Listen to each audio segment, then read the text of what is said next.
que se tenía que entrevistar con el asesino y darle el perdón, ¿te acuerdas? Sí. El panelista inferior. Sí, cómo no.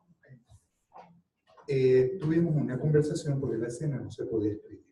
No se escribía. Y tú me dijiste en ese momento, Johnny, la cuestión es cómo uno se representa el fanatismo. Porque como actor no sabía cómo se representaba, yo como escritor no sabía cómo escribir.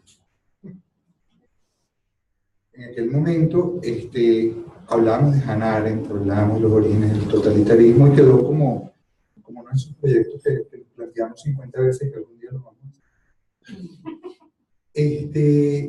Yo te estaba escuchando hablar y hoy en día veo que seguimos con esa cortina de humo llamada fanatismo. Sin embargo, perdidos en ese, como le llamamos nosotros, en ese imaginario que cubre el fanatismo, hay otros problemas que están abajo de los cuales no se hablan.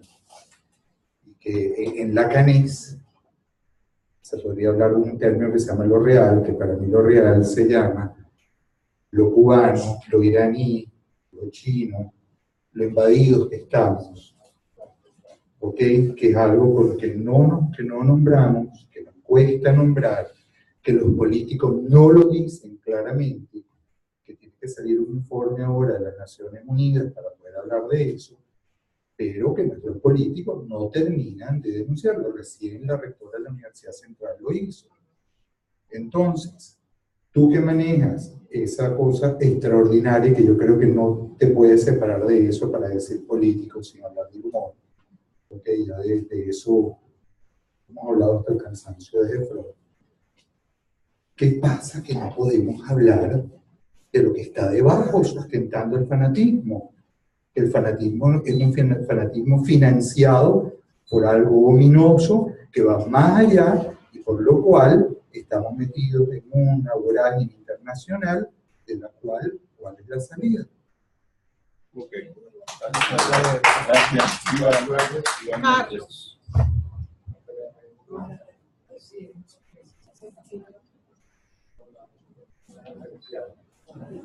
Carlos Márquez. Buenas noches. Bueno, dos cosas. La primera, más que una pregunta, es que me da una curiosidad enorme como psicoanalista esta especie de disfunción eréctil del humorismo, ¿no? Que tú tuviste la enorme confianza de decirnos. Yo quería saber si tú tienes alguna, si lo puedes decir además, alguna interpretación más sobre eso, cómo lo manejas, qué es lo que de eso has hecho nombre, con eso has hecho nombre, has hecho una vida, no solamente porque eres politólogo, sino porque eres politólogo humorista, y que escribiendo solamente vaya quedando el politólogo y el humorista se desaparezca. Y me parece que ese acontecimiento de escritura, me parece que para nosotros sería de una enorme enseñanza como psicoanalista, saber cómo tú la vives y qué más puedes decir de eso. Esa es la primera. La segunda cosa tiene que ver también con algo de la práctica analítica que me hizo pensar cuando estabas hablando acerca de la necesidad de la política y de lo que se nota en tu discurso a partir de la anécdota de la señora que dice que lo que hace falta es una guerra civil. Yo puedo recordar el momento exacto en el que yo me di cuenta que aquí se estaba empezando a hablar de guerra civil como de cualquier cosa, que fue a partir del 19 al 20 de abril. El 19 de abril fue la marcha de los 2,5 millones de personas. El 20 de abril me pasó una cosa que nunca me había pasado ni me ha vuelto a pasar. Yo no sé cómo hace la gente de Chacao de Altamira, pero el edificio donde yo por los Chaguanas le cayeron a bombas los guardias nacionales. Y eso, afortunadamente, nunca más ha vuelto a pasar, pero me pareció terrorífico. Yo pasé 6 horas encerrado con mis hijas y mi esposa en una parte del apartamento donde no se metían las bombas. Sencillamente porque unos muchachos que habían estado en la esquina se metieron para el edificio a resguardarse y los guardias le cayeron a bombas al edificio. Y eso le pasa todos los días a la gente que vive por la Castellana y por esa parte. Realmente no sé cómo viven así. Una cosa espantosa. Y, bueno, y eso era antes de que se metieran a los verdes, y eso era antes de toda esta cosa espantosa de los allanamientos. Y fue en esos días en que yo empecé a escuchar que la gente hablaba normalmente de la guerra civil, no como algo que, de lo que uno se defiende en su pensamiento, como ojalá que no venga, hay que cuidarse, sino aquí hace falta, me explico, es inevitable. Me dijo allí, inclusive yo voy a buscar una pistola porque me, así, o sea, es decir, y gente que tú dices, está corriendo una pistola, entonces, o sea, acá está corriendo una pistola, nada de guerra civil, es gente común y corriente como uno que sale a comprar el pan y no lo encuentra, y de repente te está diciendo, sí, ya es el momento de la guerra civil, ¿no? Eso fue apenas a 20 días de comenzar todo el desastre. Bueno, el último desastre. Entonces yo pensé en la lógica de lo que nosotros llamamos el acting out. El acting out. Uno como psicoanalista está advertido por su propio análisis de que no todo va a pasar por la asociación libre, que hay cosas que van a quedar fuera y que van a actuar para mal de quien los actúa. Es decir, nosotros sabemos que hay cosas inevitables y malas que van a pasar en el transcurso de un análisis, porque es imposible que la gente hable de todas las cosas que le están pasando en el inconsciente. Y una de esas cosas van a salirse y las va a hacer afuera. Por eso se llama acting out, es decir, actuando afuera una realidad pulsónica. Y eso es así, es decir, el psicoanálisis viene con eso. Cuando uno se convierte en psicoanalista, uno sabe que los pacientes de uno van a ser acting out, es inevitable. Uno puede supervisar, uno puede estudiar mucho, uno puede psicoanalizarse hasta el final, pero eso va a pasar por un hecho de estructura. La palabra no alcanza. Yo creo que nosotros estamos llegando a la convicción de que nosotros no nos alcanzó la palabra. Yo creo que eso es lo que a mí tú me estás transmitiendo con eso que estás diciendo. Y que llamará, ok, lo que hace falta es hacer política, está muy bien, pero yo pienso que nosotros tenemos que comenzar a pensar con el y si no. ¿Y si no? ¿Y si es que no alcanzó? Esa es la pregunta. Ok. Gerardo. Gerardo Reyes. Bueno, bien. Gracias. Sabes que mientras te escuchaba hablar, pensaba un poco cómo se ha deteriorado nuestra calidad de vida. Cuando partíamos aula en la Universidad Simón Bolívar del Centro de Filosofía, teníamos tiempo para procurar, pensar en becar, pensar en lo objetivo, pensar en la existencia de una manera distinta, y ahora estamos a nivel de sobrevivencia. Sí. Es decir, apenas si se puede pensar, estar actuando y haciendo la vida, bueno, todos estamos como igualados por esa base. Y sentí como tristeza por esos espacios perdidos de reflexión. Bueno,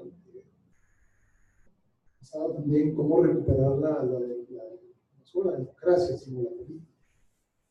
Y uno de los elementos fundamentales es el diálogo, y el diálogo en este país, les han dicho, es para mí imposible, porque el diálogo significa que yo tengo que primero respetar al otro, no decir patria socialista o muerte, porque en ese momento estoy diciendo el otro no existe o no lo avalo, no puede pensar por sí mismo.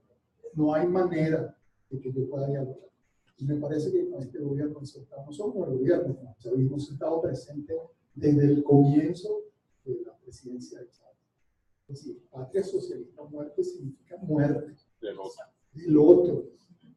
No reconocimiento de nada, y eso se empezó a actuar poco a poco, y ahora se está actuando realmente matando gente, matando al que piensa distinto.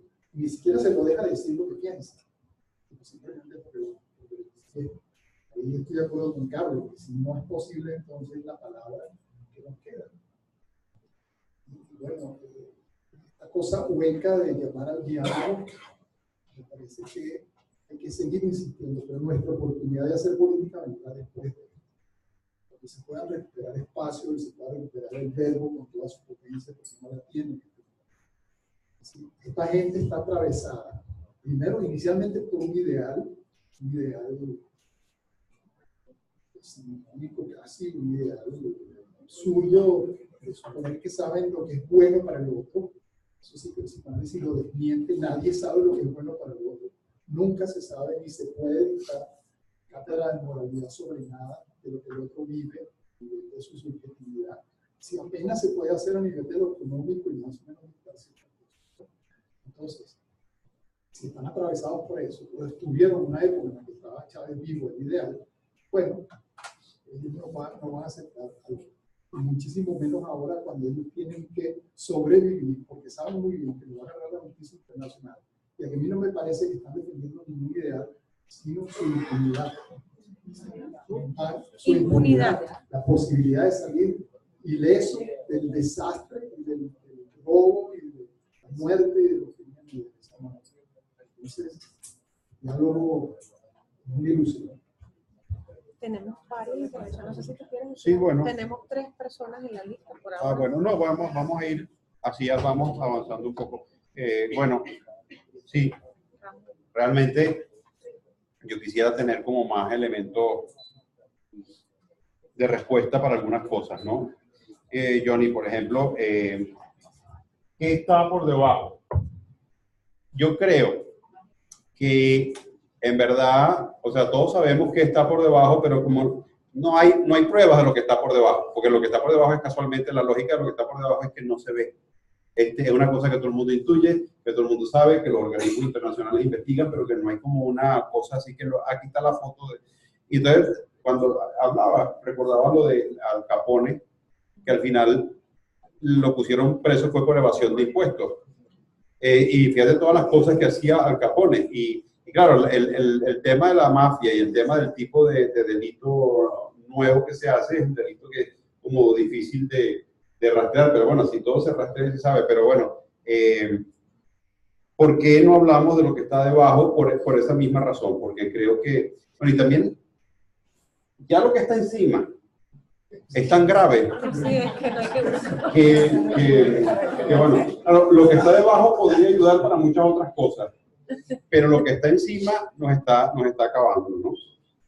Y bueno, en verdad lo de la erección y eso del humor,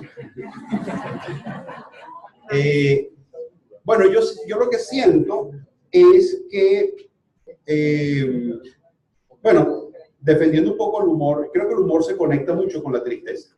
Creo que los humoristas son seres esencialmente tristes y que esa tristeza la transforman en risa. Creo que fue un humorista español, parece que Wenceslao Fernández Flores, el que decía: el humorista es un ser que se sienta a contemplar los acontecimientos del mundo y estos acontecimientos producen en su corazón una infinita tristeza, y cuando esta tristeza sale del corazón rumbo al cerebro, llega convertida en risa. Pero lo que pasa es que ahorita sale triste y llega triste, entonces claro, ahí tienen toda la razón. Pero bueno, y eso tu intervención me hacía recordar también aquel poema que no sé si conocen de Juan de Dios Peza, tan famoso, el de Garrick, que decía: una vez ante un médico famoso llegó su nombre de mirar sombrío, sufro un mal tan espantoso como esta palidez del rostro mío, y el médico comienza a interrogarlo, nada me causa encanto ni atractivo, y él hace su retahíla de padecimiento, y el médico le dice: me deja, agrega el médico, perplejo vuestro mal, solo viendo a Garrick podéis curaros. Y él dice: a Garrick, sí, a Garrick, la más remisa y austera sociedad lo busca ansiosa, tiene una gracia artística asombrosa, todo aquel que lo ve muere de risa. Y a mí me hará reír, sí, os lo juro, dijo el doctor. Así, dijo el enfermo, no me curo, yo soy Garrick, cambiadme la receta. Entonces, bueno, yo creo que el humor se maneja en esos códigos, o sea, que también cuando un humorista habla en serio también está haciendo humor. Frank Brown decía que una obra humorística es tanto más seria cuanto más se acerca es tanto más buena o más humorística cuanto más se acerca a la seriedad. Pero si uno ve, o sea, yo estoy hablando de que uno habla en serio, pero si uno ve las caricaturas de Wayne, no es que habla en serio, es que lloras. O sea, el humor está haciendo llorar en estos tiempos. O sea, todo el mundo, a mí los elogios que me dicen: ay, lloré contigo, pero ¿cómo lloré contigo? Y entonces, pero que hay tan jodida que un cómico no debe llorar a mí. Pero bueno, eso también me parece divertido, o sea, como anécdota de la historia. Pero bueno, yo sí creo que, o sea, creo que hay un esfuerzo porque se puede hacer. se puede hacer, o sea, yo creo que lo interesante es combinar la reflexión con el humor. Creo que, bueno, he fallado en el esfuerzo porque me resulta quizá más directo hacerlo por la vía de como momento. O sea, bueno, realmente yo no planifico que un artículo va a ser serio o que va a ser gracioso o que un escrito, yo hago lo que me sale, lo que me nace. Y eso que me nace a veces desemboca por un lado, desemboca por otro. Pero sí, claro, en el escenario quizás uno tiene más recursos frente al público para volver al humor, ¿no? Bueno, y otros temas que estaban allí, ¿no? El de la guerra civil, sí, efectivamente, yo creo que la gente despacha con mucha ligereza. A lo mejor la gente cuando dice guerra civil tampoco sabe de qué está hablando exactamente, a lo mejor le parece una guerra civil le pega 4 tiros al aire. Yo creo que nosotros además ni siquiera estamos preparados para una guerra civil. O sea, una guerra civil requiere de cierta organización mínima, que no creo que tengamos en este momento. Pero igual es indeseable en cualquier caso, ¿no? Partimos del lenguaje. Sí, exactamente, sí. Pero, me quedé con el y si no. Porque, bueno, yo creo que estamos en una situación en la cual nosotros no estamos viendo resultados. O sea, nosotros salimos a marchar y sabemos que cada día vamos a perder una persona en la marcha sin ganar absolutamente nada. O sea, yo creo que hablando en términos de realpolitik, dos fuerzas que se contraponen, tiene que haber una cosa física ahí de que una fuerza pueda frenar a la otra, pero no lo hay. No lo hay porque, bueno, porque es que de este lado no hay armas, no hay la misma disposición de actuar violentamente que hay del lado allá, hay como otro tipo de convicciones, somos gente más o menos que pensamos, escúchale, que la violencia es condenable, que la gente tiene dignidad, ese tipo de cosas, que uno no debe asesinar a los guardias nacionales, o sea, con todo lo dolido que uno está por lo que ellos han hecho, ninguno de los que estamos aquí piensa que hay que salir a asesinar a guardias nacionales, como pueden pensar ellos que hay que asesinar a gente de la oposición para... Entonces, bueno, ¿qué hay aquí? Bueno, yo creo que si nosotros no encontramos un mecanismo de fuerza lo suficientemente... O sea, aquí hay dos caminos, pues. O la fuerza o la política. Claro, pero la política, tú me dirás, pero ¿por qué quien está ganando, como diría Monteverde, por qué yo tengo que hacer lo que dice Miranda si es que yo estoy ganando? Yo estoy ganando. Al final, Monteverde negoció porque dije, ¿sabes qué? Que me da fastidio ir a matar a todos los que hay en Caracas también. Entonces vamos a firmar, pero ya porque además Miranda había entregado todo lo que Monteverde consideraba que era sustancial, y Monteverde dijo, bueno, sí, está bien, que se vayan todos los que pelearon con los patriotas, pueden ir, se quedan libres, que tampoco lo cumplió, pues Miranda fue encarcelado, pero al final negoció algo.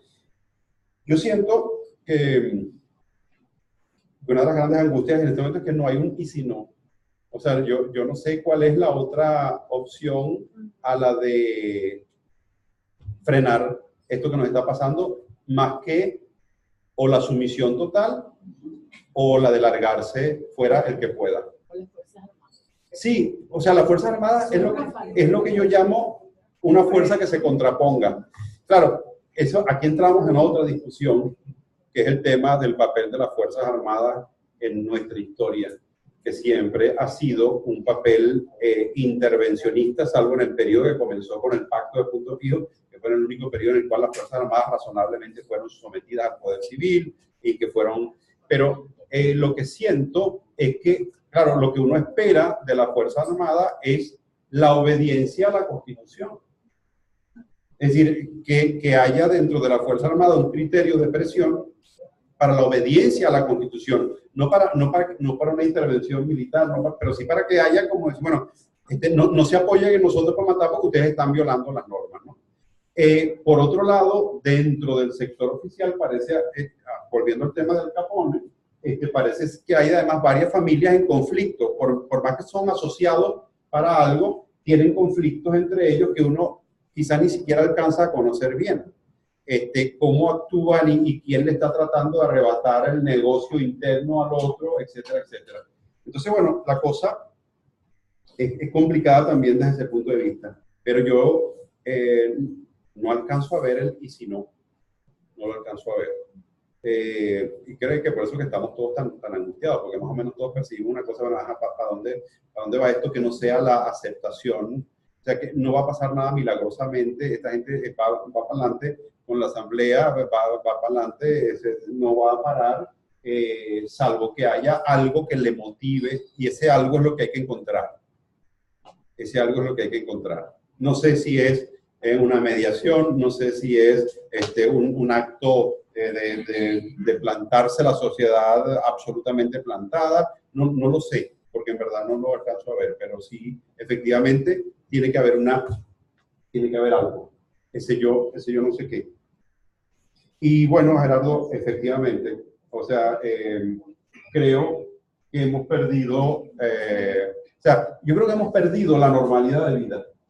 Sí, que es una cosa de las que más me parece increíble. Yo hace poco fui de viaje y veía la normalidad de vida al otro lado. Esa gente que se levanta en la mañana y no habla del gobierno de su país. No. O sea, hablan de vez en cuando y ya. Sí, compran pan. Y dicen, saben qué va a pasar en el día. Y dicen cosas como, oh, hombre, esto subió 3 céntimos, esto no se puede vivir, ahora no se puede vivir. Esto costaba 1 céntimo, ahora vale 1,05. Esto no puede ser. Entonces, cosas de ese tipo ve uno, y además también sociedades, para mí me llamó la atención en España, ¿no? España es asombrosa, España está empeñada en destruirse a sí misma, a toda costa. Joder, que nos tenemos que hundir, coño, que no hay forma de... ¿Por qué vamos a estar unidos, joder? Y entonces dice, pero no hay manera, una nación que tiene tanto como para ser una gran nación y ha decidido tomar el camino, primero, de no sentirse orgullosa de su historia, de su tradición cultural, y segundo, tratar de acabarse a sí misma, que me parece el acto más español de todos los españoles. O sea, yo creo, por ejemplo, que en este momento en España no haya nadie más español que la gente de la Generalitat de Cataluña. Esa es la gente más española que hay en España en este instante. Tan españoles son que la bandera, si ustedes la ven, es la de España repetida como 10 veces. O sea, es como reafirmando, joder, somos más españoles, los más españoles de todos los españoles. Válgame Dios. Bueno, entonces, Gerardo, sí, cónchale, a mí esa es una de las cosas que me gusta. ¿Cuándo nosotros recuperaremos eso de tomarnos un café y de hablar, cónchale, de Descartes y de hablar de Aristóteles y de tener espacios para foros donde podríamos estar hablando de otra cosa y no de la angustia que nos invade a nosotros, y de tomarnos un café y de caminar por una calle y de pasear en bicicleta y de caminar por el Ávila y de salir en la noche sin la angustia de que te van a secuestrar y de comer en un restaurante y la arepa después de la fiesta o sea, yo por ejemplo, yo no me considero una persona que está en la pelazón más absoluta. Pues yo no salgo a comer desde el año pasado a restaurantes salvo que me hayan invitado expresamente. Es que no puedo, el presupuesto no me alcanza. O sea, yo como, y valga la publicidad, cuando tengo que comer fuera, como en Santos Sabores, que está ahí en Chihuahua, que es un almuerzo más o menos sano y que no me pasa los 20,000 y que pienso que lo puedo pagar. Pero, o sea, eso que yo hice alguna vez, que yo recuerdo haber hecho, yo recuerdo que yo iba a un restaurante y pedíamos incluso vino. No, se lo juro. No me creen. Y a veces hasta botella. Y hasta whisky. Sí, todo eso lo hice. Y íbamos a clase de noche a estudiar filosofía. Nuestra clase era nocturna con el doctor Rafael Tomás Caldera, que veíamos filosofía medieval. Nosotros estudiábamos filosofía medieval. ¿Quién coño va a estudiar filosofía medieval en este momento? ¿Cómo puede uno leerse Santo Tomás de aquí no? De aquí no paso. Claro, en el medioevo. Entonces, yo estoy haciendo un curso sobre la tragedia clásica con Armando Rojas Guardia, y entonces, claro, me parece que tú, o sea, eso sí tiene sentido en este momento, estudiar tragedia. Porque, entonces yo me voy a mi taller de tragedia, estamos hablando de Sófocles, Esquilo y Eurípides y todo esto, y entonces me da una sensación extraña. Eso hay que hacerlo, hay que buscar una actividad como que te desconecte un poco, porque resulta que me da una sensación, tengo una hora de normalidad a la semana, que estoy pensando en Esquilo y en Edipo Rey, y con Edipo, ajá, y se arrancó los ojos de Edipo. Entonces, no, aquí hay una película donde, vamos a ver la película donde está la cosa de Edipo. Entonces, nosotros necesitamos, de verdad, porque ayer yo lo estaba pensando en relación a mí mismo. Yo estuve todo el día ocupado y llegué a la casa y claro, me tocaba ver las noticias, y cuando llegué a lo del camión me detuve porque me entró como y yo no me puedo permitir deprimirme, porque yo sé que las depresiones, uno habla de depresión en el sentido común, estoy deprimido, pero ustedes saben que depresión es una cosa muy fuerte. Entonces, entonces yo digo, Dios mío, no puedo con las noticias, no puedo con todas. Mi cabeza, la magnitud de las cosas trágicas que pasan son tantas en tantos lugares que uno no las puede procesar todas. No las puedes procesar todas. Entonces se siente uno hasta indolente. Cónchale, hubo una cosa de alguien por quien no me preocupé antes de acostarme. Entonces, bueno, anda uno como con culpas de ciudadanía. Anda uno, o sea, no andamos en una situación buena, no andamos, esto no está bien.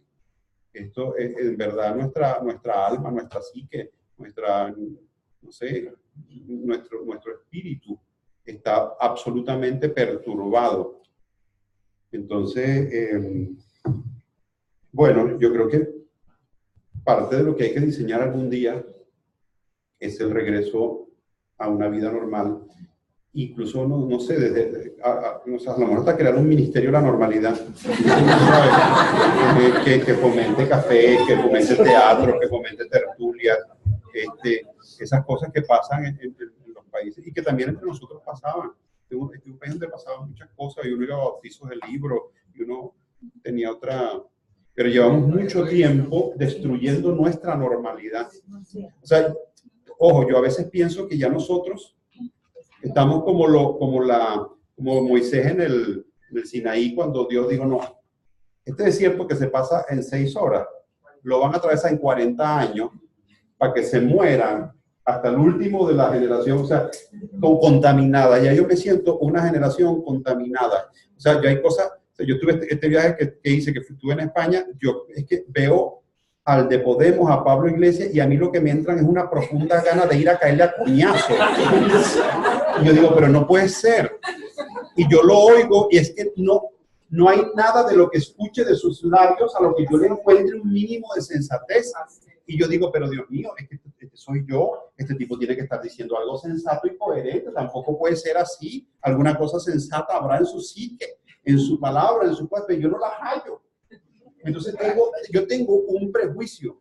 O sea, otra cosa que me pasa es que siento que yo que vengo de la izquierda me derechicé.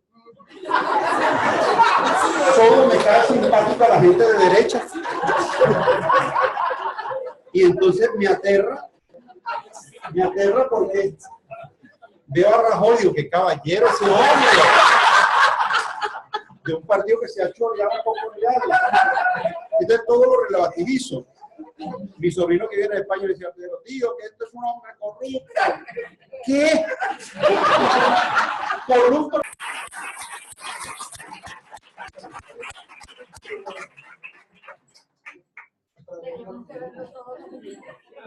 Qué bueno. Así es. Qué bueno. El doctor allá había pedido la palabra. El doctor Alito Cordillo. Alito. Hablo duro. No, es que aquí para que... El aire, por favor. Lamentablemente se apagó la cámara en el momento que salió tu voz. Ay, caramba. Bueno. Pero ¿Cómo bueno. está, doctor? No sé si vamos a volverlo serio, pero era sobre el asunto de los verbos. Los Verbos. Ajá. Los verbos denotan acción. Y Sí, entonces sí. se hablaba de que el gobierno tiene poder. Y yo creo que no, porque eso no es lo que define el poder. Poder es hacer. Y cuando se puede, se hace. Los ejemplos tuyos fueron maravillosos, porque fue cuando Carrillo y Fraga, Sí. Lo que necesitaban era control. No se podían ver. Porque lo que querían era controlar. ¿Quién tiene control sobre el otro? Y eso es lo que por eso es que este gobierno está trancado. Porque ellos buscan control. La oposición busca poder. Y por eso hemos avanzado tanto. Haciendo lo que creemos que puede suceder si nosotros hacemos esta rebelión. Porque nosotros estamos pensando en poder. Como pensaba Carrillo y Fraga, cuando los dos buscaron fue poder. Como pensaba Pinochet, cuando habló con Alvin y le dijo, para que podamos hacer algo aquí, yo tengo que seguir. Buscando no el seguir por mantener el poder, el control, sino para poder. Entonces, por eso me quedé con esa palabra, que yo quisiera que la habláramos mejor, porque no es lo mismo poder, y este gobierno no tiene poder, este gobierno ejerce control. Y mientras ejerce control, no hay posibilidad futuro en absoluto, porque el control solo es mantener lo que se trata y en lo que se cree. Sea ideológico o no, haya ideología o no, eso no es lo que importa. Pero el poder sí busca posibilidades, el poder sí es abierto. Y después recordé la otra, la tal derecha e izquierda. Pero si la derecha han sido los comunistas siempre, las dictaduras que controlan, eso es lo que es derecha. La democracia es lo que es izquierda. Lo que pasa es que los socialistas se tomaron el término. Así es, cierto. Ayúdame aquí, María Irma, para Clara. Ya va, Camilo.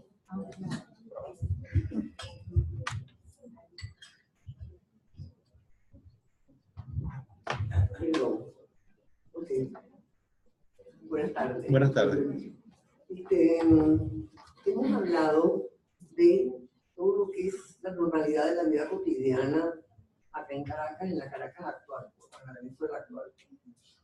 Yo quería tomar un punto que Carlos marcó el 19 de abril y que luego Gerardo marcó con el sostenimiento de un ideal. Yo quería remarcar 3 fechas claves. Yo aquí en un trabajo lo mandamos al debate de Venezuela. Yo creo que hay 3 fechas claves acá en Venezuela: 17, 18 y 19 de abril. El 17 de abril, Maduro planteó, yo estuve viendo la televisión, un despliegue de todas las fuerzas milicianas a todo lo largo y ancho del país. Una cosa realmente abrumadora. El martes 18 de abril planteó el Plan Zamora en sus etapas. Y el miércoles 19 de abril, Carlos marca como el inicio de la guerra civil, fue las 2 grandes marchas, la marcha oficialista y la marcha de la oposición. Estuve oyendo la marcha de la oposición, estuve oyendo muy delicadamente el discurso de Maduro. Maduro asociando el sostenimiento de lo que yo llamé un ideal imaginario. Chávez vive, Chávez, Cristo, resurrección. Y había una multitud, había un grupo de personas oyéndolo, y había una fuerza militar muy poderosa respaldando esa situación, esa reunión. Pues, creo que esas son 3 fechas que marcan un inicio muy clave de la guerra civil en Venezuela, del poderío que se tiene.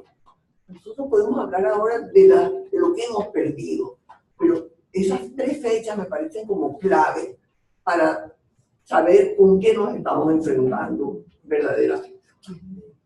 ¿Qué fuerza tenemos para enfrentarnos a eso? Ok, muy bien. Allá.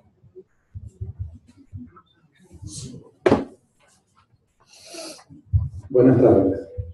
Bueno, yo tengo una óptica un poquito, quizás, más optimista en cuanto a la política. Creo que no estamos en una guerra civil justamente por la política. Aquí hay un enfrentamiento que no termina de ser armado porque la política está sosteniendo a la mayoría en una cruzada pacífica, donde en otros países esto se ha resuelto a tiempo.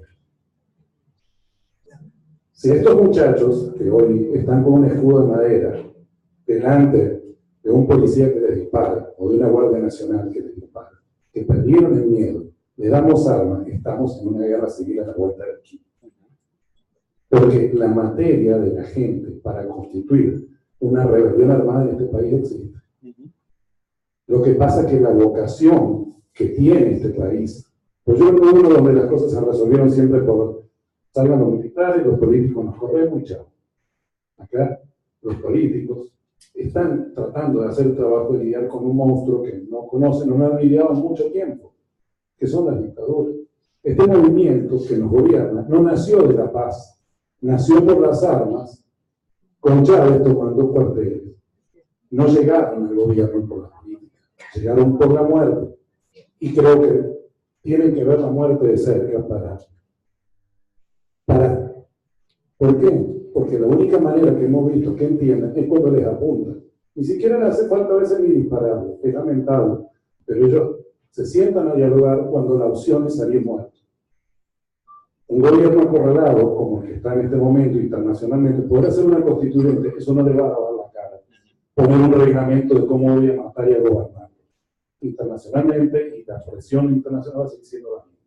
Eso no va a cambiar. Y al final nos están matando igualito todos los días, con reglamento o sin reglamento. ¿No? Creo, tengo, digamos, la poca experiencia que tengo en este país, que la gente que tiene una vocación mayoritariamente de paz y de diálogo va a terminar imponiendo ese diálogo, quizás sí, como dijo la señora acá, que la Fuerza Armada, que parece el espectador de todo esto, su mayoría diga, bueno, hasta aquí llegamos muchachos, ahora la próxima saco los tanques yo. Entonces, bueno, vamos a sentarnos a dialogar ya. A ver cómo resuelvo, porque la otra salida es, como dijo Pérez Jiménez, vamos que después eso no retorna. O sea, dice, no me importa esta persona allá, pero salgo de esta vida. Creo que es un poco la situación cuando Carlos dice, y si no alcanzó, va a llegar un momento que va a ser eso. Eso es muy bien.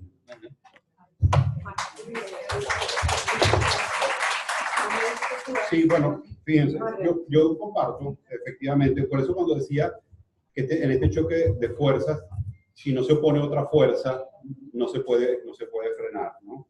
Y efectivamente, yo estaba en unas marchas y a mí me angustia mucho cuando veo a estos chicos. ¿Por qué me angustia? Porque si uno se retrotrae a la historia venezolana, miren lo que pasó antes del 19 de abril, a tomar fecha emblemática, de 1810.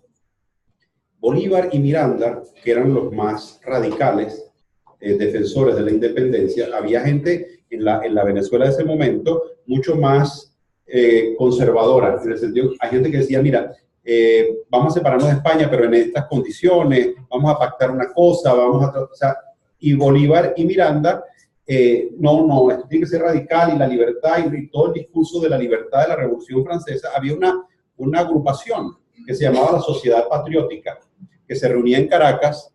Entonces la gente iba a las calles, se llenaban, los tipos estaban discutiendo adentro, los cabeza-calientes que eran Bolívar, Miranda y tantos otros, de que esto estaba, no, que nada, que vamos para adelante, que vamos con el radicalismo, que vamos fuerte, que vamos de frente. Esto no, se acabó España, dio Fernando VII, no sé qué cosa. Y en el Congreso se estaba debatiendo la Constitución, y se estaba debatiendo lo del 19 de abril, se estaba debatiendo todo, y estos radicales presionaban en el Congreso. Y entonces se iban a las barras del Congreso y pitaban a unos, no dejaban hablar a otros, o sea, y se fue fomentando un discurso radical de la libertad. Claro, ellos estaban hablando de la libertad de España, y ellos eran los mantuanos, los dueños de las tierras. Cuando ese discurso bajó a la gente dijo, sí, yo quiero libertad, pero la libertad la que quiero es de ti. O sea, y el que me estás esclavizando eres tú. Y además interpretaron la libertad en el sentido más radical de la libertad. No, aquí yo hago lo que me da la gana porque yo soy libre. Entonces, ¿Qué pasó en nuestra primera etapa de la guerra de independencia? Que con razón dice Laureano, Vallenilla Lanz, fue una guerra civil. Que todo lo que podríamos llamar el pueblo de Venezuela se alzó en contra de la república y de la independencia. Es decir, y entonces estaban los mantuanos peleando contra el pueblo. Es decir, por eso que yo digo a modo de chiste que los españoles, porque los mantuanos eran los descendientes de los conquistadores. Entonces los españoles peleaban a favor de la independencia y los venezolanos en contra a favor del rey. Eso terminó en un caos. Al ratico ya nadie sabía por qué peleaban y por qué. A ese tipo de cosas, a ese tipo de caos, yo le temo mucho porque ese tipo de caos ha estado presente en nuestra historia. En Maracay saquearon el negocio de mi familia. Yo estaba viendo los saqueos en Maracay. Los saqueos en Maracay fueron promovidos por el gobierno, efectivamente. Claro, pero no son solo los partidarios del gobierno. Después ahí se suma todo el mundo. O sea, nosotros, que esto no suene mal, nosotros tenemos una masa popular movible, no preparada, imbuida de una mentalidad facilista, dada al saqueo, hay una cosa que está en nuestros códigos históricos y en nuestro ADN histórico, si cabe la palabra, ya que usted decía, doctor, que se puede extrapolar. Tenemos una serie de pulsiones, por decirlo de la manera, que nos llevan a esa situación caótica. Cuando yo veo a esos muchachos en las marchas, digo, Dios mío, si esto se va de las manos, esto va a ser incontenible. Esto va a ser incontenible. Claro. Y entonces nosotros los aupamos. Con lo cual vamos colocando sobre sus hombros una responsabilidad de héroes, pero que no tienen ningún control. Yo digo, esta gente sabrá, porque si veo los chamos universitarios, pero es que yo no sé si ustedes han visto que hay un tipo de chamos que se ve que no saben muy bien, porque si nos quedamos para allá, Maduro, coño, toma. O sea, estoy citando lo que se dice, ¿no? Eso era entre comillas. Entonces, tú dices, bueno, esta gente no tiene, ¿no? Ahora, sí, si no hay, o sea, si no hay alguna cosa contundente del lado nuestro, pues. Ahora, y volviendo a lo que usted decía, doctora, fíjese, yo pienso que efectivamente lo que ha pasado en estas fechas claves es importante. O sea, yo sí creo que lo que ha pasado en la Venezuela de estos meses es importante en muchos aspectos. Y que tampoco hay que tener una visión tan pesimista de lo que hemos logrado. Porque, bueno, ¿qué se ha logrado? Se ha logrado tener una masa en rebelión. Se ha logrado tener un país en rebelión, incluso cuando uno esté en la calle en rebelión, hay gente que está en una u otra forma en rebelión. Se ha logrado que la comunidad internacional tome conciencia de eso que los anglosajones llaman el issue Venezuela. Que este mito de que este es el país de donde se está realizando la revolución bonita y todo eso se caiga, de que la gente entienda que esto es una tiranía, de que la gente entienda que aquí se perdió la democracia, de que los organismos internacionales comiencen a pronunciarse, de que bueno, está bien, la OEA no se pudo, pero tiene más votos y en cualquier momento se compra un voto más y ya.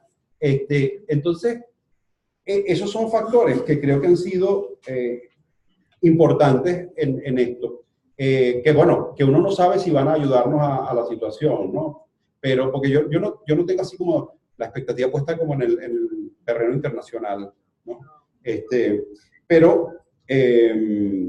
Pero bueno, pero sin duda, o sea, es mucho, o sea, es como la fiscal no nos va a salvar, pero mucho mejor tener a la fiscal de nuestro lado que tenerla en contra. Entonces no vamos a pelear ahorita con ella. O sea, es mejor que los países estén con nosotros a que no estén, porque significa que les estamos importando y algo trae eso.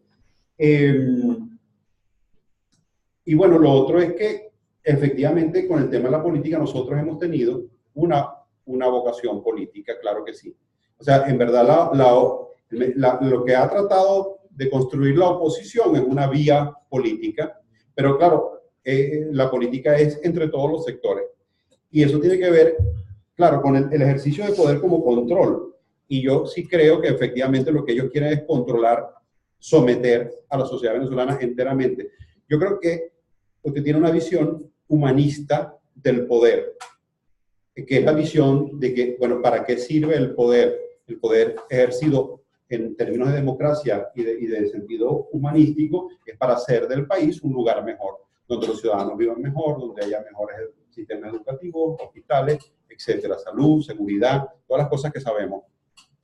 Yo creo que eso se desvía cuando quien tiene el poder solo entiende el poder como uso del poder mismo. O sea, yo creo que para la gente del gobierno el poder no es un instrumento para transformar el país. Es un fin en sí mismo. Si yo, ¿para qué tiene el poder? Para tenerlo. Porque yo soy el poder, yo soy el que manda y me quedo, sí, para meter preso a gente. Y, claro, por eso es que cuando tienen la oportunidad de ejercerlo con violencia, lo ejercen, porque en verdad es que esa es la única manera que ellos entienden el poder. Y comprando. Pues la otra es o sea, el concepto de pueblo.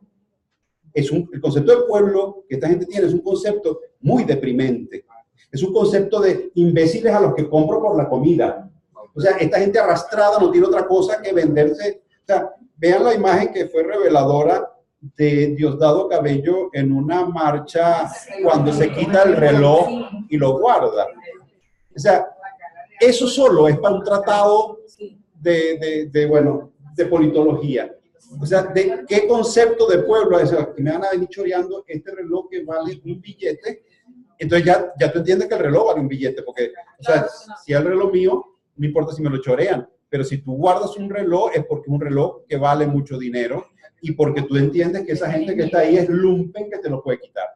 Entonces, claro, hay un concepto de pueblo, y no solo que hay el concepto de pueblo, sino que además se ha llevado al pueblo hacia ese, o sea, se ha construido o sea, lo que viene para el futuro aquí en términos de reeducación nacional es importantísimo. Eso es una tarea que tenemos que emprender solidariamente entre todos, generar concepto de ciudadanía, ejemplo de ciudadanía.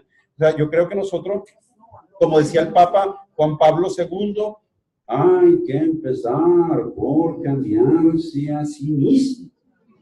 El cambio que nosotros pretendemos es que nosotros también tenemos que hacer otra introspección retrospectiva en relación a qué cambio tenemos que hacer nosotros. O sea, cómo ha sido nuestra vida, cómo ha sido nuestra actitud frente a las cosas, cómo ha sido nuestra actitud frente al otro que no está. O sea, yo nunca había salido a repartir comida, hoy salí. Yo nunca lo había hecho. Y dije, esto hay que hacerlo más. O sea, hay que hacer campañas, hay que hacer cosas, hay que hacer que la gente sienta que es gente. Y que quienes están mejor saben que son gente y saben que necesitamos apoyarlos y que no se puede construir una sociedad sobre la pobreza del 80% de los seres humanos. Eso no es viable en ningún caso. Que nosotros tenemos que construir una sociedad de justicia, y una sociedad de justicia pasa por pasar a ese concepto que se ha quedado tanto entre nosotros de los dividendos y de los privilegios que uno conoce y que conoce tan cercanamente de gente que uno quiere y que es amiga de uno y que uno sabe que está haciendo negocios que escuche, pero ¿de dónde y cómo? ¿Por qué no trabajar? Y eso es una cosa que también nos viene en nuestro ADN histórico. Cuando Colón nos bautiza y dice que este es el paraíso terrenal, ya ahí comenzó mal el asunto. ¿Cuál es el rasgo distintivo del paraíso terrenal? Que Adán no trabaja. Porque el trabajo lo hizo Dios como castigo, como bien sabía el negrito del Batey.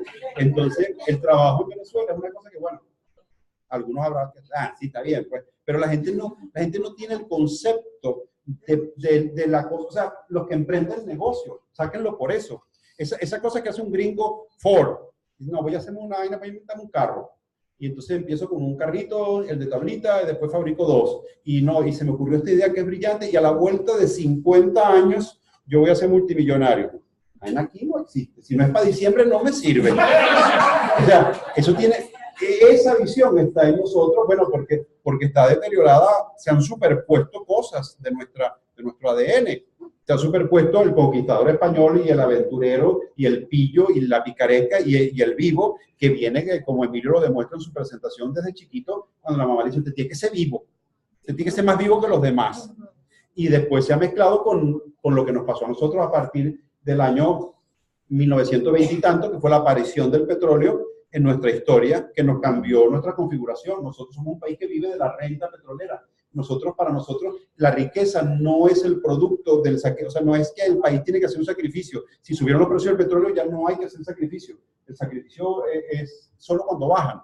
Pero, digamos, no es que nosotros vamos a construir un país a punta de no, vamos todo poco a poco y vamos a hacerlo y en el futuro. Esa mentalidad de largo plazo, nosotros no la hemos tenido. Entonces, bueno, creo que aquí hay un montón de cosas. No sé cómo estamos de tiempo. No sé. Bueno, tenemos al menos 5 intervenciones Bueno, más. pues dejamos esas 5 y no Margaret. pasa. No, sí. Una cosa para que sí. Bueno. Ya va. Ana María. Bueno. Ahí,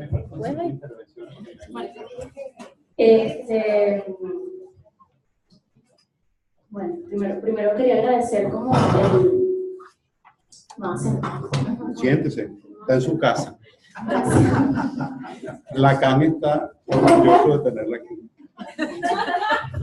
O sea, primero quería como agradecer el efecto de traer el humor y cómo eso cae en el cuerpo, ¿no? O sea, se siente. Yo siento mi cuerpo ahí sentada y es como... Y eso me llevó a pensar justamente, hay un escritor que me gusta mucho que es Milan Kundera. Y hay 2 libros de él que tratan justamente el tema de la risa, de alguna manera. Que es La broma, que hace un poco de serie con la risa y el olvido. Bueno, y el tema de los amores ridículos, pero se entra como en otro. Pero me hizo pensar en estos 2 libros, justamente, el de La broma, que cuando lo leí, yo de alguna manera no sé mucho de la historia también porque mi edad, o sea, yo soy chiquita, pues, o sea, como... Bella. Pero hay algo de este libro que para mí me causó cierta impresión cuando lo leí, que fue esta figura política, o sea, una figura narrativa de la política, contada a partir de Kundera, de este hombre que no se ríe del chiste. Que por eso, y de eso trata el libro, de un hombre que vivió los efectos de un sistema político del cual no se puede reír. Y para mí eso fue, wow, esto existe, o sea, eso está. Que en este momento hablándolo me hizo pensar el cierre de Radio Rochelle. O sea, como que, y esta premiación reciente sobre el chigüire bipolar, ¿no? O sea, en relación con el humor, la política y el hombre que no se puede reír. Y una cita de Lacan, creo que en el seminario 5, sobre, para reírse de un chiste es necesario al menos 2, o al menos 3, pero por lo menos más de 1. Que recientemente, por ejemplo, esto del helicóptero y lo de las granadas fue al frente de mi casa. Y lo que no se supo de ese evento es de la gente que vive cerca de allí, que es que por lo menos hasta las 10:30, 9:30 de la noche, tú no podías pasar a 2 cuadras más allá del Tribunal Supremo, porque todo eso estaba trancado. O sea, y la orden de los militares era no puedes pasar porque no sabemos el alcance de la bomba y hasta dónde puede explotar. Entonces, había una cantidad de gente por detrás que estaba esperando a las 10 de la noche en la varanda para ir a su casa, porque no sabía si la bomba iba a explotar o no. Cuando me lo cuenta el militar, él dice, no, es que a la derecha pasó con un helicóptero, y yo me iba a reír, o sea, del absurdo.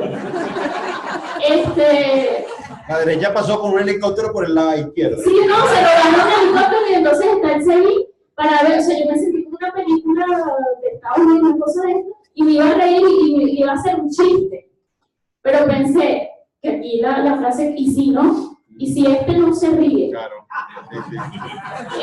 que para mí es uno de los nombres del casi. Sí, sí.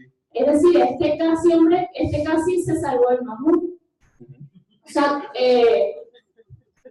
como una forma de nombrar lo traumático, ¿no? Lo que casi pasó, o lo que yo no me reí. Ok. Bueno, y el segundo libro, que es el de La risa y el olvido, justamente apunta a 2 formas de risa, que creo que en lo que se está hablando cae muy bien. La risa del ángel, o la risa del querubín, que está en el cielo, que es este ángel que se ríe amablemente. O sea, es la risa del amable, del que se ríe para el otro, para Dios. Que se ríe en la imagen, que es la risa que aparece en la foto. Pero hay otra risa de la cual no se habla mucho, que es la risa del diablo, o sea, el que está abajo, que es esta figura del demonio que se ríe en carcajada, ja, ja, ja, y que hace mucho ruido, ¿no? Que es justamente la risa del goce, sea, la que pone el cuerpo a reír. Porque cuando este guardia me dijo esto, se estaba sonriendo, no se estaba riendo. Y eso me asustó.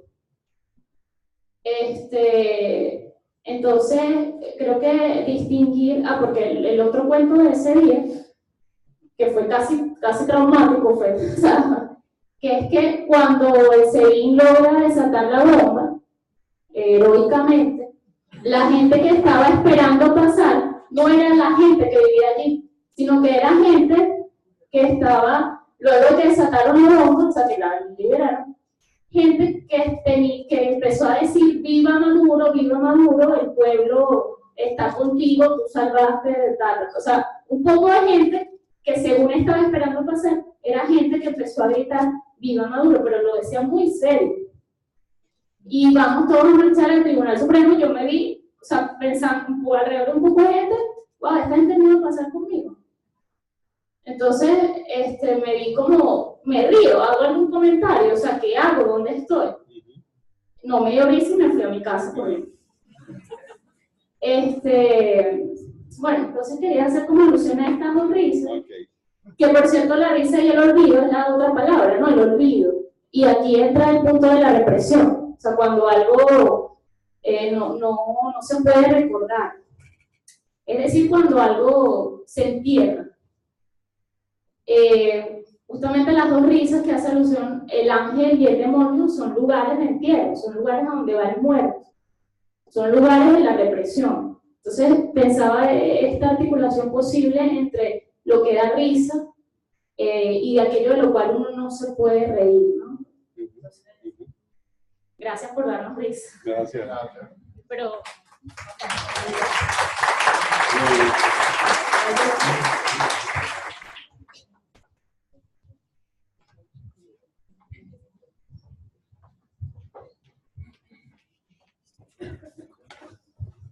Bueno, un poco en la línea de Margaret y la cuestión de rescatar el humor. O sea, voy a hablar sobre el humor y lo que pasó en estos días que me hizo pensar, Dios mío, ojalá que esto nos salve, el humor. Pienso que el humor, la risa, esa particularidad que es muy del venezolano, de hacer un chiste de todo, a veces lo hemos criticado porque dice que en la risa y en el chiste nos desinflamos y no vamos a la acción, todas esas cosas que se dicen y que eso es muy de nosotros, es muy de la característica del venezolano eso de hacer todo chiste. Hay una cosa que en toda la tarde pensaba en mi intervención, porque la tenía pensada desde que vine y que sabía que tú estabas, porque sentía que yo, ojalá que eso nos salve, y tú piensas diciendo que bueno, como que no podemos hablar de humor, yo no, como que no, o sea, no puede ser.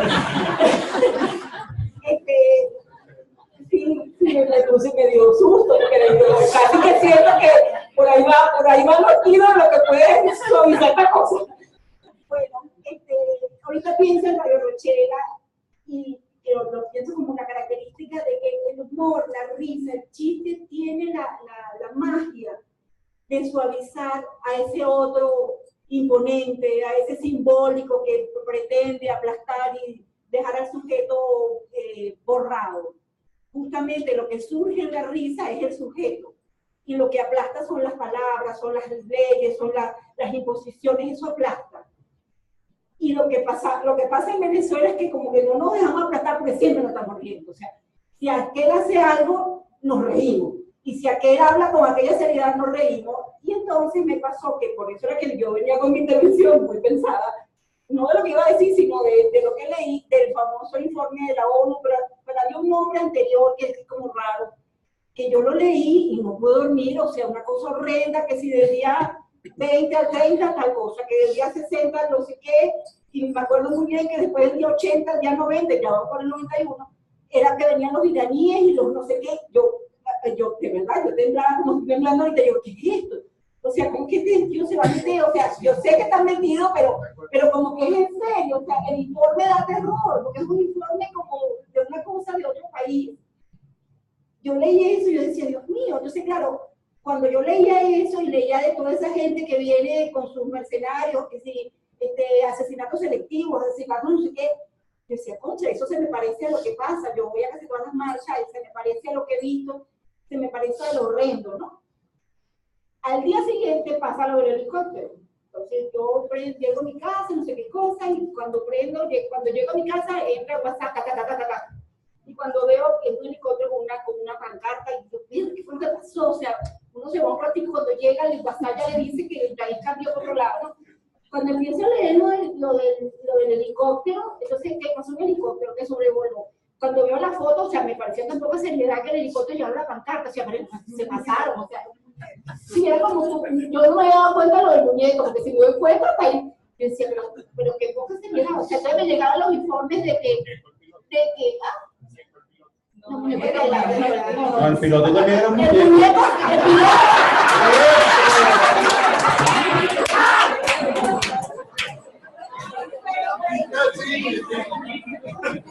El piloto estaba como un muñeco, pero yo no me daba cuenta que pensaba que había un muñeco al lado. El caso es que, entonces, claro, empiezan a llegar de nuevo que ya, o sea, el golpe de Estado, que no se sabe si es de la oposición, si es del mismo autogolpe. Claro, cuando yo vi la pancarta, dije, pero no, eso tiene que ser cosa de los locos del gobierno, porque lo de la pancarta me acordaba cuando Jorge Rodríguez sacó aquella cosa para lo del magnicidio, que tenía un cartelón con unas flechitas, que sabía, yo decía, qué poca seriedad, o sea, claro, cuando yo vi el helicóptero, decía, Dios mío, qué poca seriedad, o sea, ¿qué es esto? O sea, entonces, claro, como uno se siente que lo que está pasando es muy grave, entonces digo, ¿cómo uno le va a decir a la familia que está afuera, que además hoy pasó un helicóptero que sobrevoló, que fue a la Trinidad, que no sé qué, que volvió a venir, que disparó, pero en la azotea, y yo, ¿qué dijo? En la azotea, o sea, que disparó una cosa grande, no, disparó unos tiritos en una azotea, entonces, claro, ¿cómo le cuenta uno a toda la familia, cómo le cuenta que... Está como pena, ¿verdad? Que es lo que es serio, pero que yo, claro, y a mí me dio mucha, después cuando va pasando la noche, que no, que ese es el oposición, y después resulta que hasta, por lo menos hasta ahora, lo que yo creo, porque todos los informes que he recibido de gente que lo conoce, resulta que el tipo se sumó solo, y yo decía, perro, o sea, nosotros tenemos como una cosa como graciosa, como loca, somos como locos. Coño, yo pienso que eso es lo que nos va a salvar. O sea, que eso, de verdad, esos iraníes son muy serios, esos chinos son muy serios, ni ellos no van a lograr eso. O sea, por mucho que ellos intenten, nosotros siempre nos vamos a salir por la tarjeta.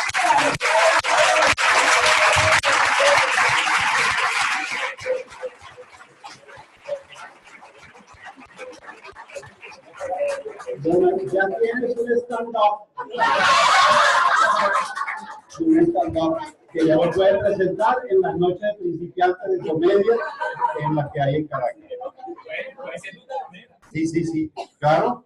Mira, un par de cositas antes de las otras intervenciones. Bueno, primero a la niña. Sí. Bueno,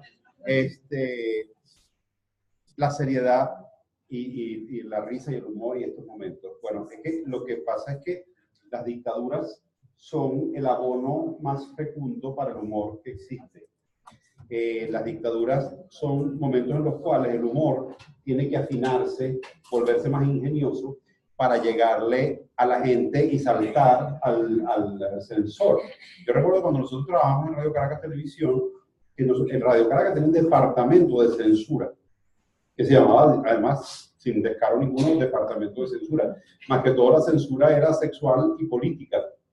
Entonces yo recuerdo que yo pensaba mis cosas para que las señoras, que eran una señora así muy buena gente, para que las señoras no entendieran lo que yo quería decir y pasara la censura y no lo... así le pasa a los humoristas con los gobiernos. Las señoras no eran tiránicas, pero el gobierno sí. Entonces, ¿qué pasa? Que la gente encuentra mecanismos para decir cosas. O sea, yo creo que uno de los tiempos donde más florecimiento ha tenido el humor en la historia venezolana es este tiempo. Cuando se escriba la historia de este momento, el humor tendrá un capítulo destacadísimo porque se ha hecho mucho en materia de humor. Los caricaturistas se han convertido en verdaderos ingenios. Weil, Edo, Raima, sin hablar de nuestro Pedro León Zapata, que es para nosotros todo como el cielo del humorismo. Aquí comenzó este gobierno con una obra de teatro llamada Reconstituyente, donde se decía todo. Entonces, claro, el humor en estos tiempos se crece mucho, y creo que se ha crecido y creo que ha cumplido un papel. ¿Cuál es el papel que puede conectar, tener el humor? Y con eso conecto con un poco lo tuyo. En verdad, el humor es un antídoto contra el odio. Y como es un antídoto contra el odio, en la medida en que uno se ríe del poderoso, desecha la idea de acabar con el poderoso. Es decir, acabarlo físicamente, de torturarlo como uno comúnmente piensa que merece, ¿no? O sea, estamos hablando de sentido figurado. Diciendo muchas cosas que están quedando registradas y me temo que esto salga esta noche en el mazo dando. Saludos, Leonardo. Saludos. Pero lo que quiero decir, bueno, en verdad todos albergamos un sentimiento de ira por las cosas tan malas y tan perversas que ha hecho el gobierno, pero yo recuerdo que en las memorias de un venezolano de la decadencia de Pocaterra, él decía que en la rotunda, en esos días duros, celebrábamos mucho la filosofía, dice él, del jardín de Epicuro. Bendigamos la risa que nos permite reírnos de los malos y sin la cual tendríamos la debilidad de odiarlos. El odio es una debilidad del ser humano.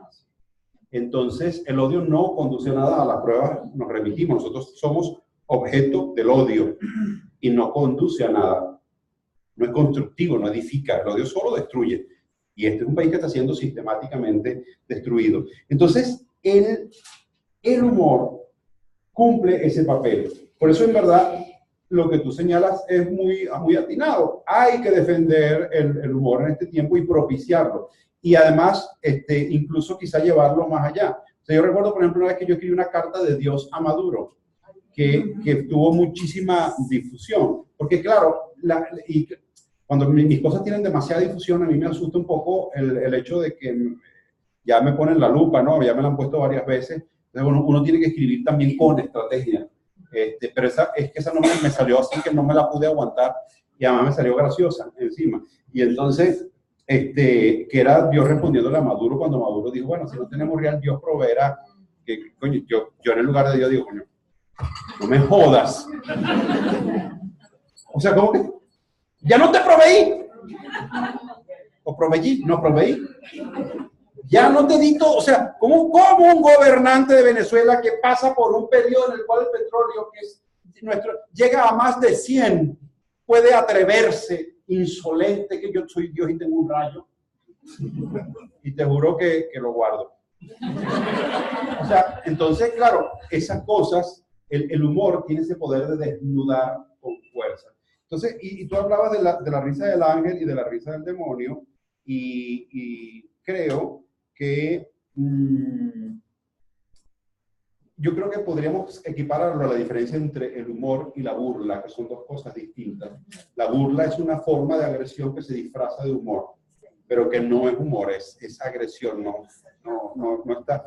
Un escritor, no sé si era español, que decía, el humor tiene que tener 4 condiciones: gracia, verdad, bondad y poesía. Si el humor no tiene la posibilidad de sacarle humor, de sacarle partido al asunto. Y bueno, sí, definitivamente el humor tiene mucho que hacer en este tiempo. Tiene mucho que hacer. Y lo ha hecho. Creo que lo ha hecho. El humor ha dado la cara. No se puede decir, los humoristas en Venezuela han dado la cara, pero además contundente y coherentemente. Aquí no hay un solo humorista al lado del gobierno. No lo hubo casi nunca.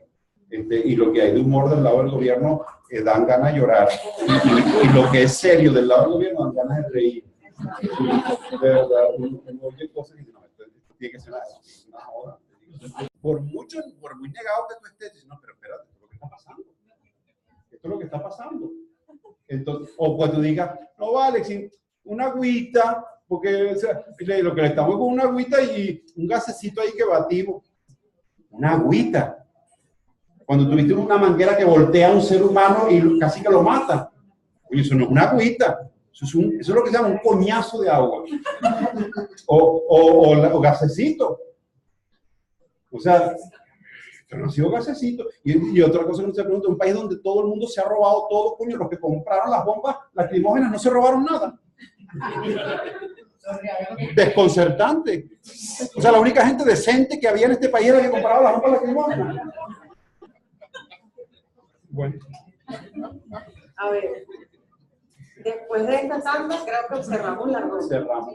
Sí, porque estamos imprimiendo aquí a... No, está bien.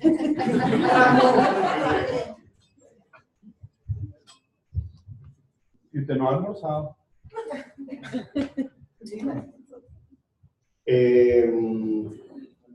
No, yo había pensado muchas cosas, pero entre las intervenciones, después que habla Yesa, dije, no, yo voy a dejar de hablar, porque ya con eso. Entonces, para cerrar, chao, señores.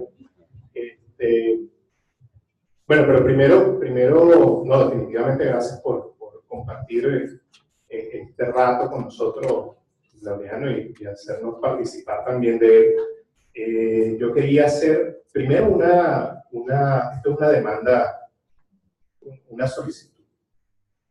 Hay entre tantos videos virales que uno ve que le llegan de Laureano Márquez, hay uno que, eso todas las semanas hay uno. Entonces, está Laureano Márquez, otra vez Laureano Márquez.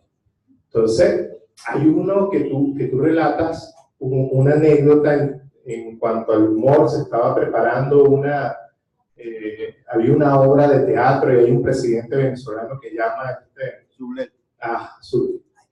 Y me gustaría que si pudieras compartirla. Y bueno, por primera vez aquí de nuevo y lo otro, definitivamente hay puntos, son discretos como que los avances. Estaba escuchando muchas de las cosas, en algún momento era, bueno, uno marcha y no ve resultados.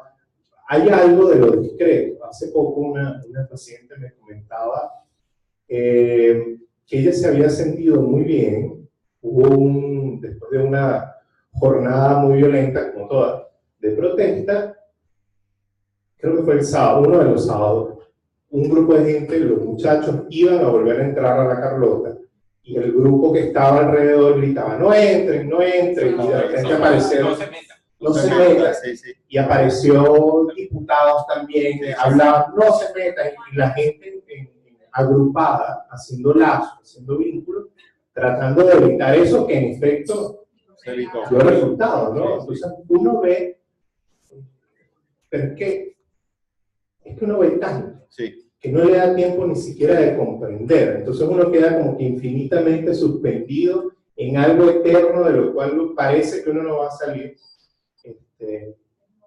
Y de repente aparecen estas cosas de creación que creo que son importantes y son muy difíciles de captar. Y afortunadamente pasa. Y creo que hay algo de esa estructura también en el humor. Algo de lo que afortunadamente pasa.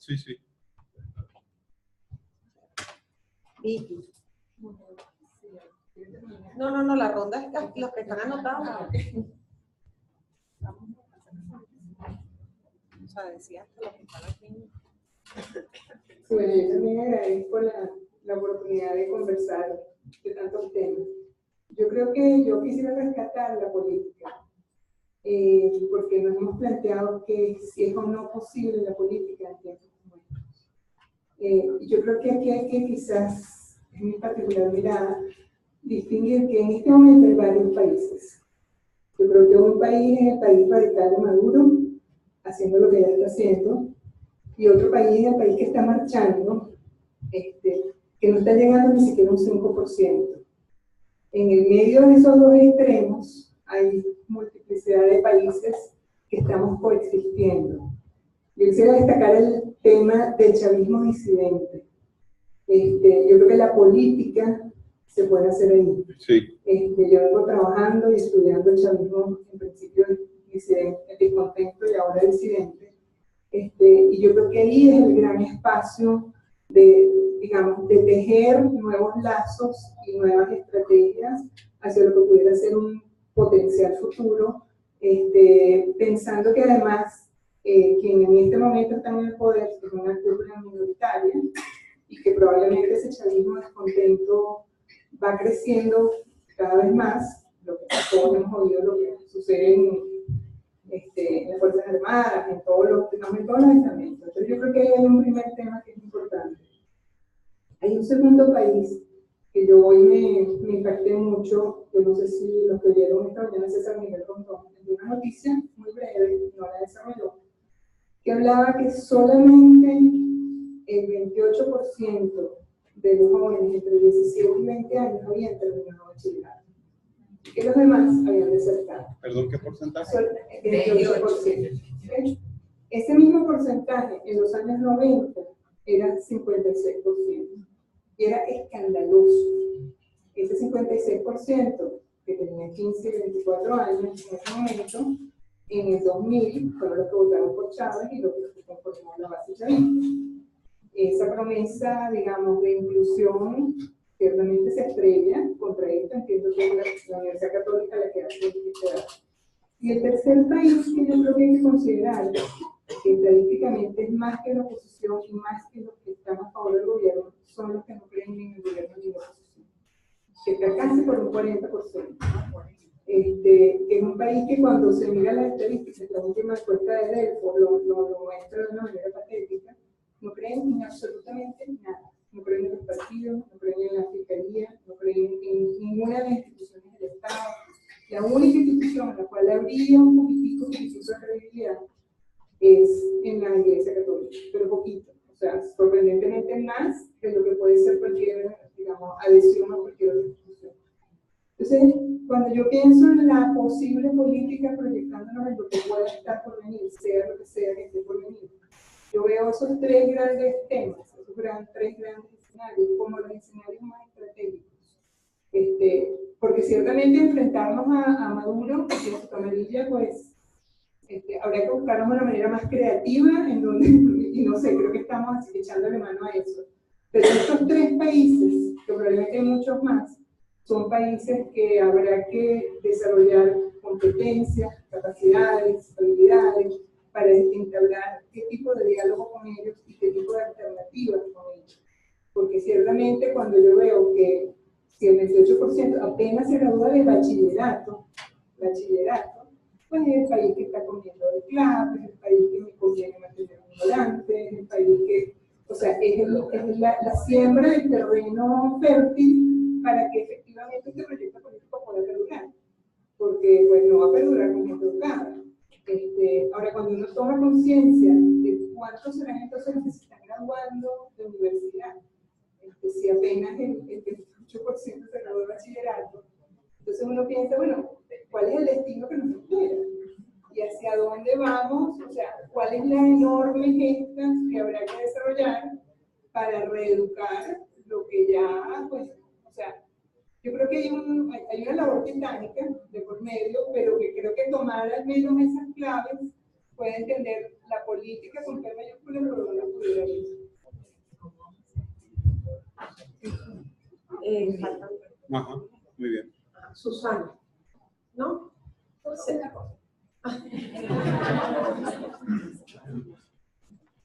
Sí. Realmente, para agradecerte, y retomando lo que te comentaba al comienzo, a propósito de Madame de Sévigné, cuando ella apuntaba que en una buena comida, una buena conversación podía sustituir muy bien a un plato que de pronto faltara. Eso por el tema ese de la mesa. Bueno, yo creo que hay que agradecerte, porque esta conversación no es que sustituya a un plato, es un banquete. Entonces,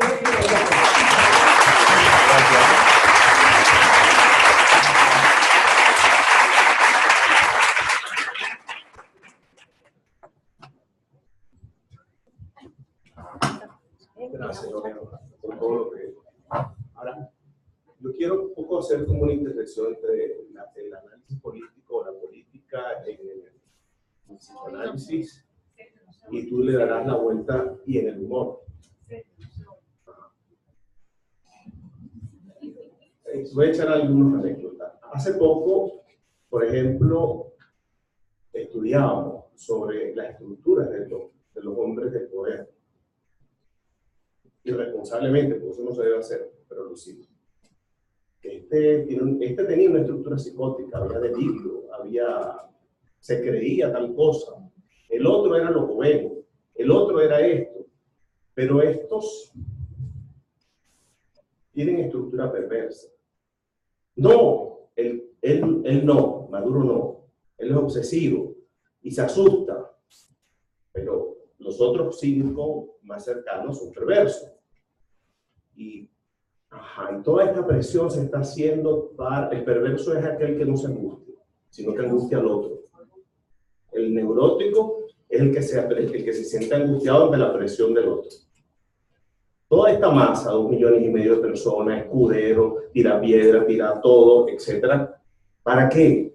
Bueno, eso es para que se angustien y se logre que vean que el país es ingobernable y entonces se sienten a dialogar. No es posible, no se va a lograr eso. Entonces, desde el punto de vista político, no tiene sentido lo que se está haciendo. Una gran masa presionando a unos perversos que están gozando y disfrutando del dolor de todos los que estamos desesperados en que se busque un diálogo, una negociación posible. Entonces, yo veo una dificultad en la resolución. Y muy perversamente hablando, lo único que angustia al perverso es la muerte. Cuando la tiene cerca. Entonces, ¿qué vamos a hacer con eso? Mira, en su pregunta está la respuesta. Ya, la última pregunta.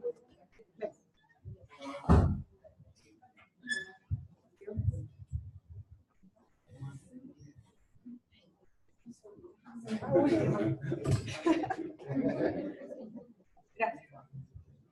Bien, buenas tardes. Bueno, primero celebro este espacio porque cada vez parece que es más necesario vernos para hablar de estas cosas. Y bueno, antes eran bautizos de libros, pero bueno, ahora parece que esto es lo que es necesario. Ahora son defunciones de países. o de rescates de países. Chiste de humor negro. Bien, hace un par de semanas he conversado con algunas personas y hubo como 2 comentarios que me quedaron como resonando. Uno de ellos decía que las personas que están marchando, era un abogado, son personas de la clase media y que en realidad las personas del estrato 4, del estrato 5 no estaban marchando necesariamente porque las necesidades que ellos tenían eran otras, no porque estuvieran aprobando al gobierno, sino que bueno, en el día a día tienen que ver cómo resuelven. Y luego otra persona, un profesional también que ha estudiado el tema, pensaba lo mismo. Yo me quedé como, bueno, ¿será o no será? Yo vivo en Caricuao.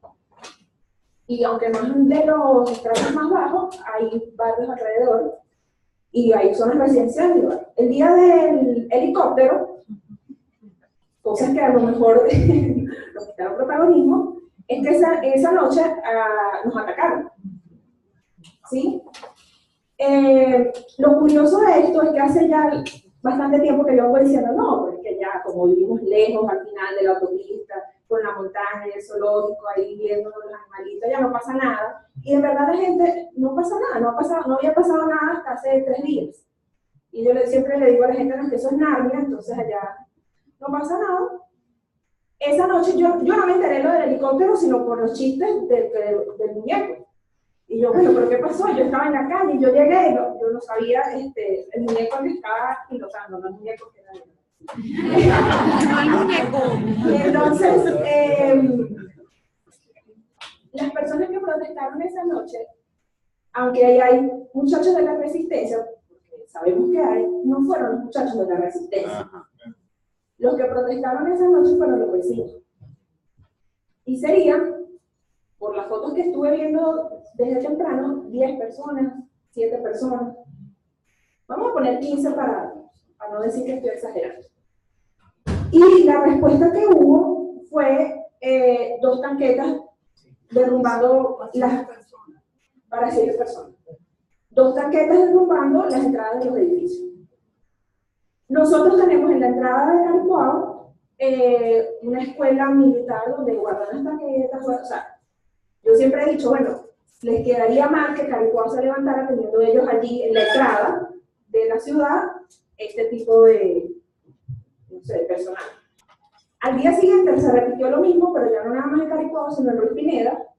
Lo curioso de esta noche es que las tanquetas empezaron a disparar a uno de los barrios, a disparar bombas lacrimógenas y a disparar perdigones. Y la respuesta fue disparos por parte del barrio San Pablito. Entonces recordaba una de las intervenciones, creo que era la del señor, que decía que sí, efectivamente hay cómo responderle a una guerra civil, efectivamente hay cómo del otro lado dar respuesta. Y yo decía, bueno, ¿y qué va a pasar cuando la política, porque allá no está la política sosteniéndonos? ¿Sí? Allá no vemos a los políticos, sino nada más cuando necesitan los votos. Del resto, y de ambos lados, eso hay que decir, ¿sí? Los políticos aparecieron ayer por Twitter, ¿sí? No, a lo mejor han ido, no lo sé, pero en esa noche no había quien sostuviera la respuesta que venía del barrio. Entonces yo digo, ¿qué va a pasar cuando esto ocurra? Porque efectivamente, bueno, a lo mejor algunos estarán diciendo ahorita que van a comprar armas, pero yo sé que allá hace años que la gente tiene armas. Yo no tengo, pero la gente normal sí tiene. O sea, la gente normalmente tiene armas, no la gente normal. Hay que aclarar.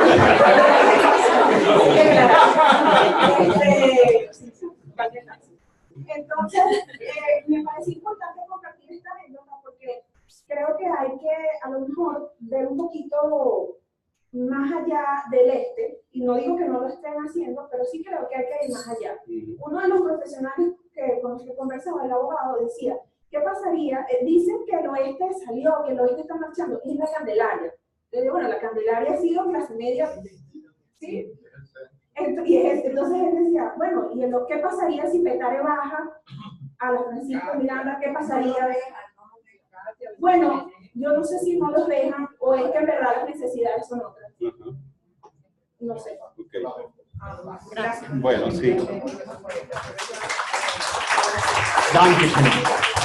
Bueno, para redondear, yo sí creo efectivamente que son varias cosas. Yo sí creo que las necesidades son más urgentes de hacer cola y de conseguir comida. Y creo también que el gobierno tiene demasiado interés en que los sectores más populares no se alcen por una cosa de imagen, o sea, porque ellos venden un poco, son 4 millonarios que están saliendo a manifestar, ese no es el pueblo venezolano. Todavía yo oigo los discursos del gobierno y hablan en nombre del pueblo venezolano, de la mayoría venezolana, ¿verdad que la mayoría quiere no sé qué cosa? Y todo, sí, claro, todo dice. Entonces creo que hay algo de eso, pero creo también que esta escalada de violencia y con el tema de las armas puede pasar a otros niveles.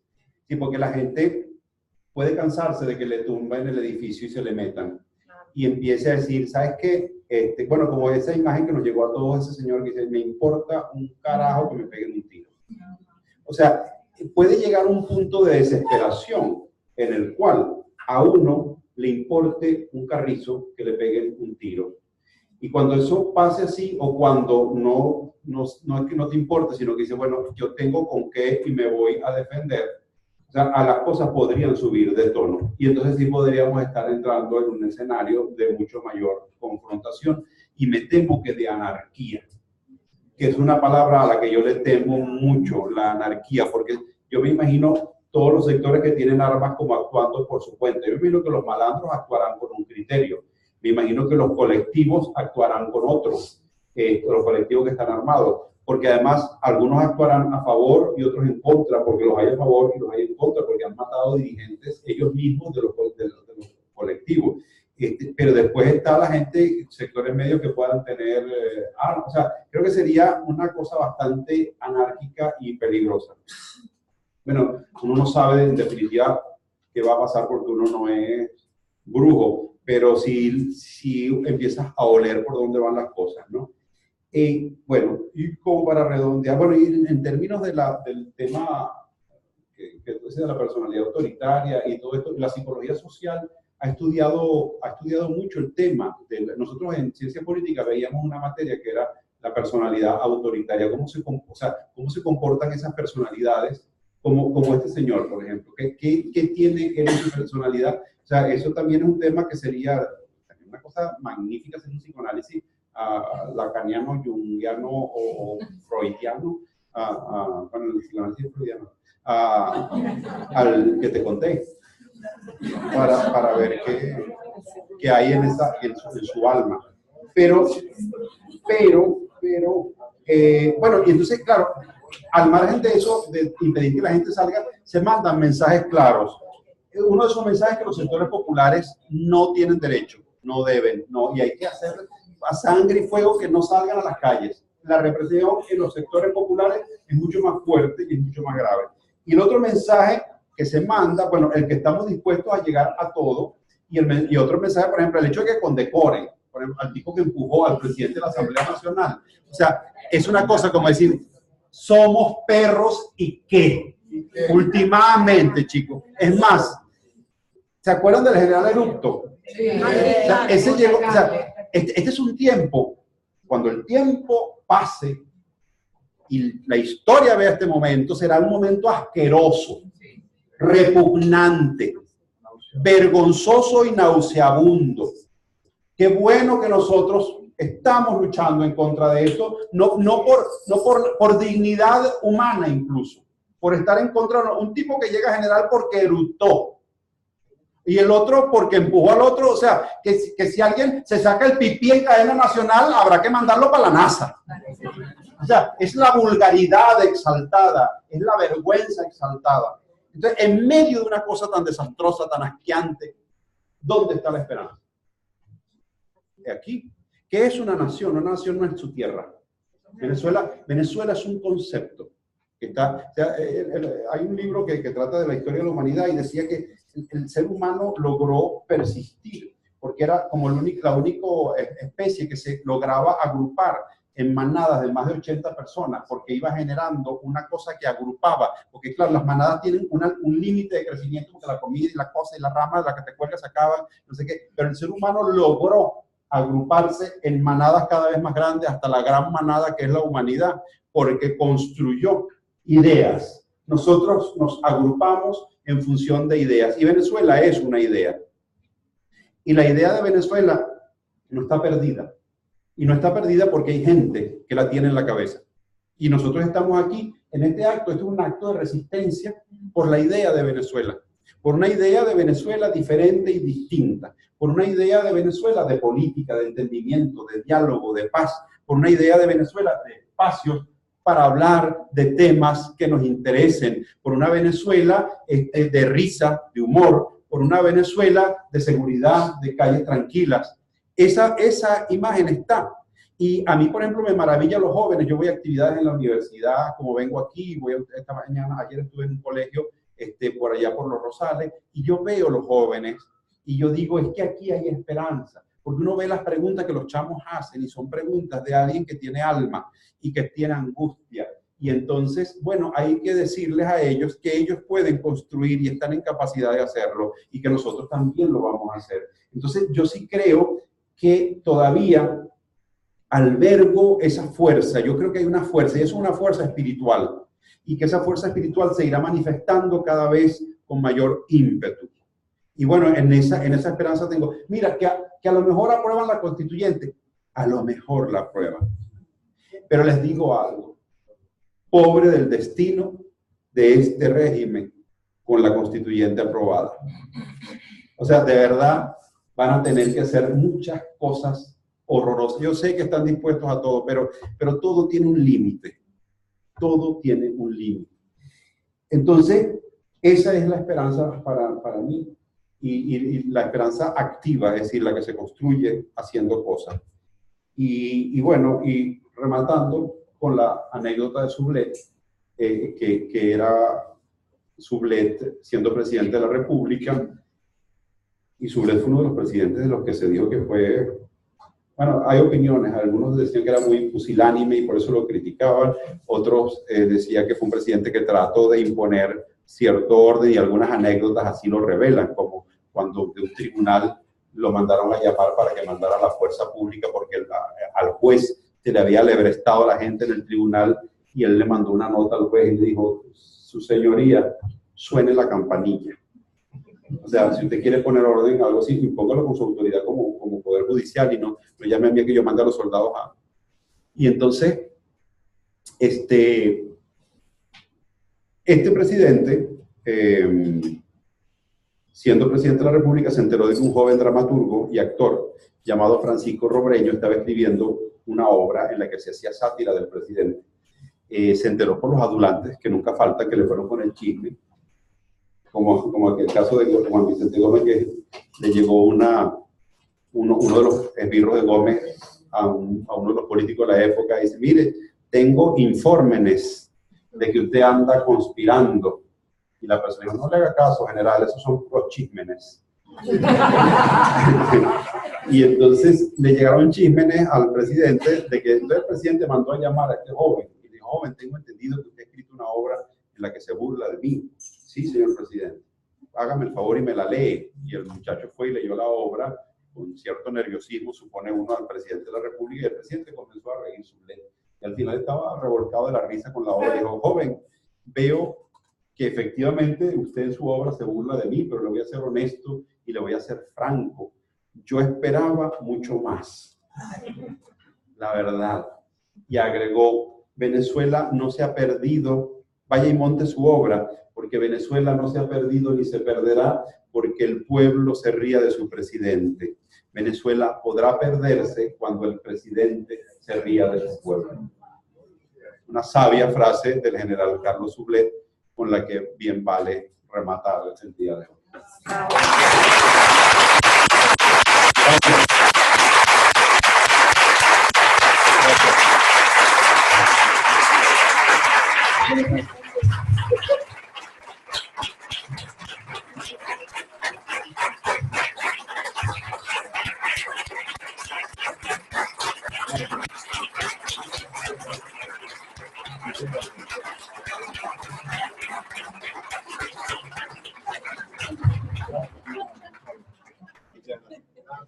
¿Sabe que dice que cuando Stalin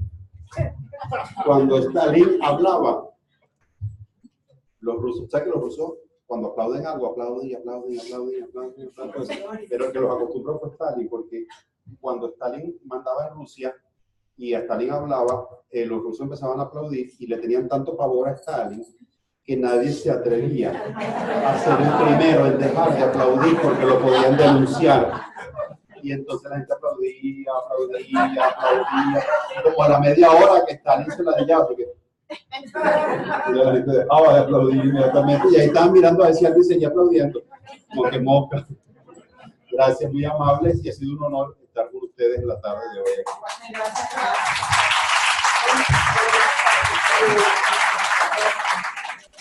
No queda más que volverte a agradecer tu presencia aquí. Creo que ha sido una tarde maravillosa para pensar muchas cosas, una tarde política y con un poco de humor, ¿no? Ojalá podamos volverte a tener por aquí. Como paciente más que todo. Bueno, quiero también agradecer a Ana María que nos hizo las diligencias para traer a Laureano. La presencia de todos ustedes también quiero agradecerles y voy a aprovechar de hacer un anuncio muy importante para la ANEL Caracas, y es que en 2 fines de semana, si no me equivoco, el 15 y el 16 vamos a tener la visita de Guy Briol, psicoanalista francés, y Clara Holguín, quienes van a venir a hablar a Caracas de psicoanálisis y política. Ustedes dirán, bueno, esa gente está loca, van a venir a Caracas en estas condiciones, van a venir a Caracas por estas condiciones justamente. Ese es el motivo de la visita de nuestros colegas de la MP, quienes han decidido venir a Venezuela a sostener a los psicoanalistas de Caracas y a dar digamos, un debate sobre lo que el psicoanálisis y la política pueden decir, el psicoanálisis puede decir sobre la política en un momento tan difícil como este. Están, por supuesto, más que invitados. Yo me gustaría Así venir. es. Sí. Va a haber unas jornadas, claro, de esta visita que vamos a tener de estos 2 colegas, va a haber unas jornadas que las vamos a programar así flash, en 15 días, lo que nunca habíamos hecho, y esta gente la vamos a programar para un domingo, que es el día que tenemos libre en relación a las protestas, las movilizaciones, etcétera, etcétera. Entonces creo que va a ser una ocasión fabulosa para, bueno, seguir disertando sobre este tema. ¿Para cuándo es? Es para el 16, creo que cae domingo, ¿verdad? El 16 de julio. Allá con nuevo gobierno. Así es.